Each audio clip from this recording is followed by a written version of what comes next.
Hello and welcome. I'm glad you're here. I've been recording content for this channel for several weeks. We're not live yet.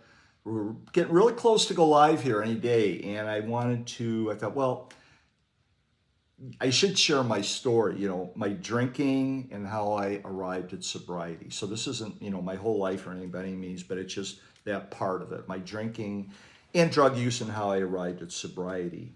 Okay. Um, As a kid, all the way through 18, I never had a full drink. I never had a beer. I never had a desire to have anything. I really didn't. It's kind of amazing. I enjoyed the smell of it. My family were all big drinkers. Some were alcoholic. There was always alcohol, almost always, and usually lots of it. After dinner drinks, before, drinking all night, for holidays, parties, anything, stopovers. But they would give me, my dad, my grandfather lived upstairs. He'd give me, hey sonny, but he'd give me a little snip of a whiskey sour, a little sip of beer, like a little shot glass, not even that much. And I would go in the pantry or something, and I liked the taste very much, but I never had a desire, and I never got high. I had probably a typical upbringing, a lot of stress, never hugged or loved or said was loved or um, it was not an unloving family. There was a lot of alcohol, but overall, it wasn't too bad. It was highly functioning.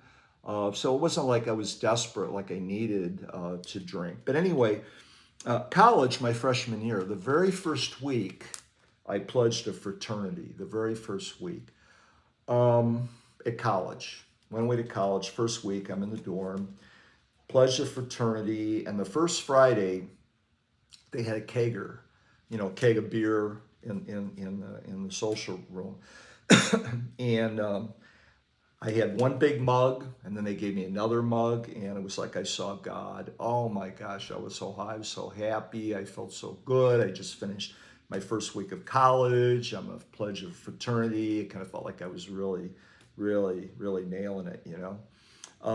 But then so much of what I did was just waiting to start drinking on the weekend when they have the kegger on Friday, and then always drinking parties Saturday, quite often Sunday. Started getting pretty drunk, very tipsy, pretty drunk, and started smoking. Started about one pack a day, maybe. That kept increasing. Um, by junior year, I was pretty much starting the weekend on Wednesday night. We said, "Oh, it's Wednesday, the weekend's starting," and we got to the point in the fraternity house. We had a little refrigerator, so we keep lots of beer in it, a few Cokes, mostly beer, and so then that was it. Thursday night, Pabst, 10-cent beers. It was just lots and lots of alcohol and a lot of marijuana at this point too. Mostly marijuana, some speed, actually quite a bit of speed. Anyway, I was mixing a lot of things. I was like the new high Chuck. Oh, here's new high Chuck. New high is always experimenting, mixing different drugs with different types of alcohol, Everclear, trying to get a new high. Um, by senior year, I was become social chairman of my fraternity. Appropriate, right? I'm social chairman. Drinking. Oh my God! I made sure there was always booze, marijuana, always drugs in my room. There was people could stop by, get high. We had every Friday kegger, every other Saturday big blast party and everything. Made sure the booze was flowing. Um, I was up to 2 packs a day smoking. Really, I'm obsessive compulsive, and addictive. I think they're saying now that we might have low serotonin people that are addicted by nature. We just don't have a baseline. It's not like a sense of well-being. We're kind of like suppressed down. Anyway, but by the way, I'm still involved with my fraternity. I'm still an alum. I'm still involved in undergraduate relationships and all that kind of stuff, and keeping the fraternity strong. So not heavily involved, but I am involved. So I just want you to know I'm not blaming them. I don't blame, if I had cancer, I wouldn't blame anybody for my cancer. I'm not blaming for my alcoholism. But that's definitely where it started during my college years, okay? But I was always curious. I was always a seeker. So I would also try different churches and religions if people invited me, or I'd seek it out on my own. Tried Hare Krishna for a while. I mean, I was always open to new things and different things. I tried several careers when I graduated from college. I really did, and teaching, sales, and other things. And frankly, I got fired from some of them because I was drunk. I didn't show up to work. Things were getting pretty bad. By I got finally a career track job that was really good, and I was there 11 years. But I was having trouble at one point. My boss was trying to fire me because I was coming in. I had booze on my breath. I was hungover, and he was thinking, he's trying to get rid of me. Eventually, I got laid off. But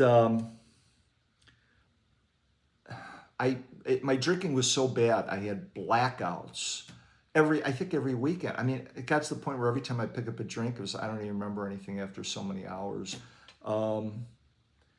Monday was just trying to get to work after really destroying my body over the weekend. Sometimes I couldn't even remember almost anything about the weekend. But one Friday night, I was in a carpool, and somebody from the carpool called me up. Her name was Julie. She called me up and she said, "Hey, Chuck, how you doing?" Well, she had just dropped me off from work, and it's Friday night. And I'm sitting there at my bar in my apartment overlooking Lake Michigan. I had a nice place. I had, near luxury car. I had a luxury apartment. I had a corporate job in a Fortune 100 company. I mean, people thought, I really had it made, but I was really miserable. And I really was thinking, I just was sitting there at my bar, starting to drink, got a whole bottle of scotch out, started pouring glasses of scotch, getting ready to get warmed up to go out drinking. And she said, I did this human potential training and it was really good. And I said, yeah, you seem more positive. She was always pretty negative, always complaining and stuff. She said, yeah. And I said, oh, yeah. And she said, I was just sitting there thinking, why am I doing this? And she called just then, right when I had that thought. I said, okay, Judy, do you want to come and find out about it? I said, yeah, I do.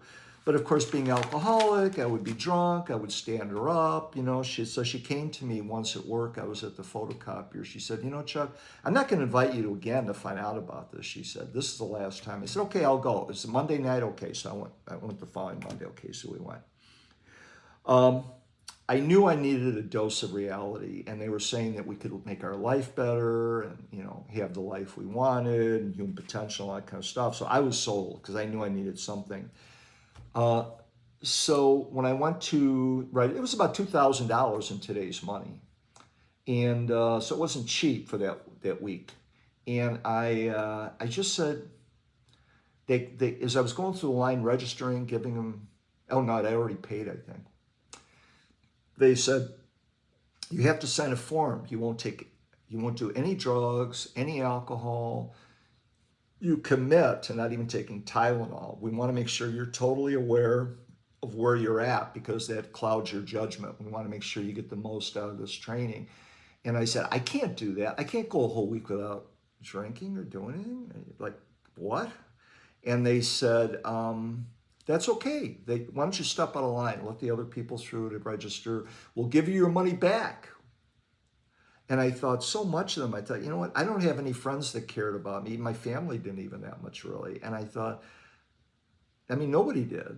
I don't know if really had hardly anybody that even loved me at that point. I was just drifting around. I had, not really good quality friends at all, bar hounds and stuff. And I just, matter of fact, pretty low class of people a lot of times. I said, you know what? No, okay, I'm going to commit. They said, will you commit to not drinking for a whole week? And I said, yes, I will. So I got back in line, got it all done. Okay, so I started the training, and I actually did go that whole week and did not have a drink. And I remember sitting there quite often thinking, I can't believe I'm doing this. Even though part of me wanted it, I was getting so much out of it, all the activities and the sharing and everything. So when I got through with it, since I hadn't drank, I decided I wasn't going to drink anymore. Got together with my old friends, and they said, oh, don't give me that crap. Come on, have a drink. Come on. You can do it.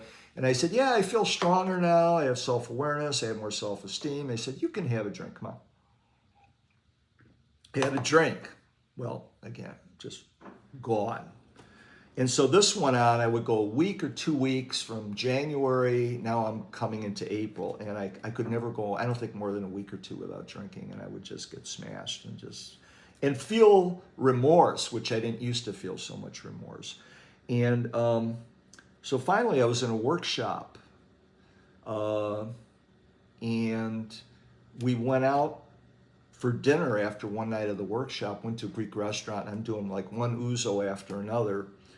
The next day, Jerry comes up to me, one of the gals there in the workshop. Jerry comes up to me and says, I really like you. She said, but you're an alcoholic. Wow, I never heard that. And I went, yeah. Like, I didn't know what to say. I don't recall what I said. Yes, or I don't think I denied it, but I just said, you know what?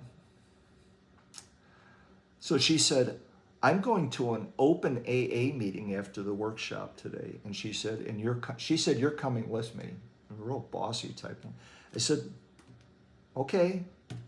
I was always kind of like, if my mother said, get in the car, I would do it, kind of go. I didn't always fight, stuff like that. Anyway, so we went to an open meeting, and they said, well, this is Alcoholics Anonymous. And she said, so you have to just introduce yourselves. My name's Chuck, and I'm here to support Jerry.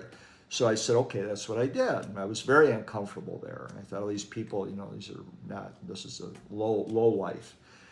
But I kind of liked what a lot of them had to say. I liked her very much. So we started seeing each other and going out over the next several weeks. And we always ended up going Sunday to the same meeting. And I always said, hi, my name's Chuck, and I'm here to support Jerry. Well, I'm struggling. All these weeks now, I'm struggling. And for her, and because I felt in a way I was in the program already, I'm just like tight-fisted, trying not to drink, but I did not drink. And so April 6th was the last time I had a drink. But I really consider my anniversary of sobriety April 8th, because I would not have been able to maintain my sobriety had I not gotten into the 12-step program, because they gave me the tools I needed to be honest, spiritual growth, and for years I hadn't believed in God. I had totally, I remember one day thinking, gee, I wonder if there is a God. Well, if there's a God, there's probably a hell. And I remember thinking, oh, well, I guess I'll go to hell. Look at my life, I thought, oh, well. And I never thought, I don't think God wasn't on my radar for the few years leading up to this. So I consider myself agnostic, not atheistic, because I believed in God growing up very much, but I thought, you know what, I just, probably agnostic. But everyone was talking about their higher power and how they were getting restored to sanity and how their lives were getting better. And I thought, I kind of wanted what they had, and I didn't have it.